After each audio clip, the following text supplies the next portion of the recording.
Shalom Bapak Ibu Saudara yang dikasihi Tuhan. Berjumpa kembali di dalam renungan pada hari ini. Saya berdoa semoga kita semua ada dalam keadaan sehat dan tidak kurang suatu apapun. Bersyukur kepada Tuhan karena sampai hari ini kita masih diberikan kesempatan, napas kehidupan untuk kita bisa melayani Tuhan. Bapak Ibu Saudara, pada saat ini kita akan sama-sama merenungkan kebenaran firman Tuhan yang terambil dari Hakim-Hakim 11 ayatnya yang ke-7. Demikian bunyi firman Tuhan. Tetapi kata Yefta kepada para tua-tua Gilead itu, "Bukankah kamu sendiri membenci aku dan mengusir aku dari keluargaku? Mengapa kamu datang sekarang kepadaku pada waktu kamu terdesak?" Bapak Ibu Saudara, firman Tuhan ini adalah pertanyaan yang wajar yang diajukan oleh Yefta kepada para tua-tua Gilead ketika mereka datang menjemput Yefta. Karena apa? Seperti ada pepatah yang mengatakan bahwa kalau dekat itu bau, namun kalau jauh itu harum. Nah, pepatah ini digenapi di dalam kehidupan Yefta.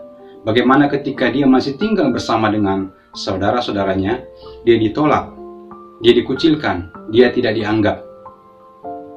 Karena dia itu dianggap sebagai anak haram.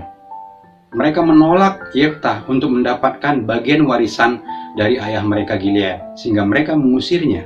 Akhirnya Yefta pergi dari keluarga Gilead. Bapak Ibu Saudara, hingga suatu ketika Bani Amon datang menyerang Gilead, menyerang Israel, dan mereka kemudian terdesak. Mereka teringat kepada Yefta, karena Yefta ini adalah seorang pribadi yang gagah perkasa, seperti seorang pahlawan yang luar biasa. Maka mereka sangat membutuhkan bantuan Yefta, sehingga akhirnya mereka datang ke tempat Yefta berada untuk menjemputnya.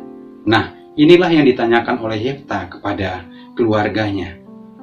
Apakah mereka ingat pada waktu dahulu mereka menolak dia, mengusir dia dan keluarganya? Bapak Ibu Saudara, hari ini kita belajar ternyata Yefta pada akhirnya melihat ketulusan dari tua-tua Gilead yang datang itu. Dan akhirnya dia setuju untuk dia pulang kembali ke Gilead, ke Israel, untuk membela Israel.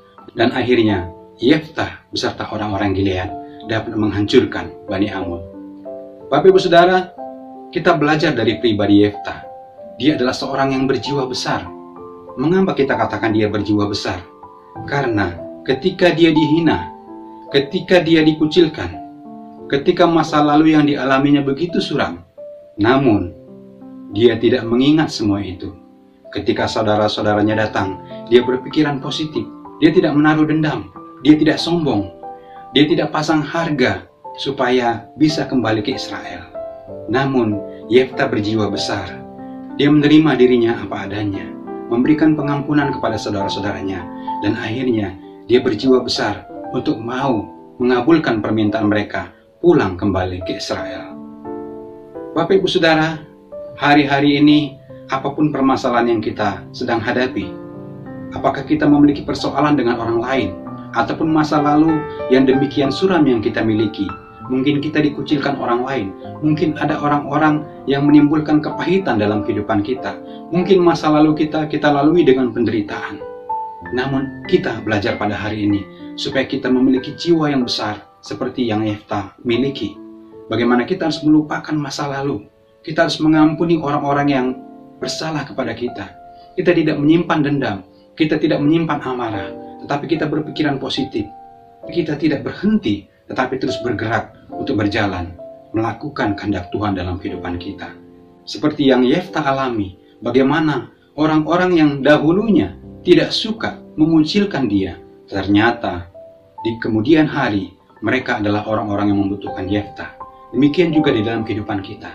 Mungkin saat ini kita tidak dianggap, tetapi Tuhan bisa memutarbalikkannya, sehingga kita menjadi orang-orang yang sangat dibutuhkan. Kita menjadi orang yang akan memberkati orang lain dalam kehidupan kita.